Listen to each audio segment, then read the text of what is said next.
Welcome the our channel. Today we how to set up investing with self-directed IRA using equity trust, full guide step by step. To set up investing with a self-directed IRA using equity trust, begin by researching self-directed IRAs. Understand the benefits of using a self-directed IRA for investment purposes. Choose your investment strategy and types of assets you wish to hold in your IRA. Visit the Equity Trust website to gather information on their services and account types. Complete the online application to open your self-directed IRA account. Ensure to select the appropriate account type, such as traditional, Roth, or SEP IRA. Provide necessary personal information, including your Social Security number and contact details. Review and sign the account agreement provided by Equity Trust.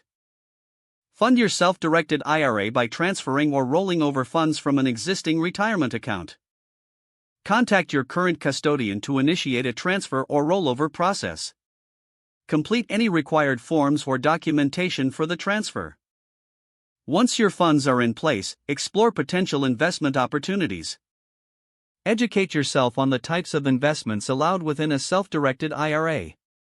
Choose a custodian to facilitate the transaction, as Equity Trust will assist with this process. Submit your investment instructions to Equity Trust for the asset you wish to purchase.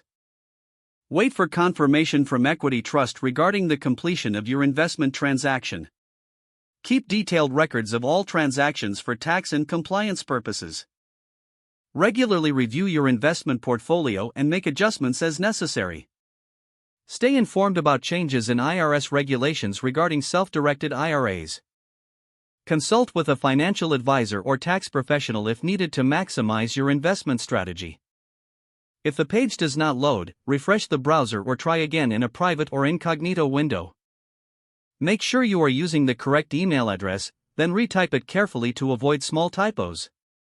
If your password is not accepted, use the reset option and create a new strong password you can remember. Check your spam folder for verification or security emails, then complete any requested confirmation steps. Enable two-factor authentication if available to improve account security and reduce unauthorized access risk. After signing in, review your profile details so your contact information and settings are accurate and current. If you see an error message, note it down and try again after restarting your device and internet connection. Log out when you finish, especially on shared devices, to keep your account and payment information secure. Don't forget to like this video and subscribe to our channel for more step-by-step tech guides.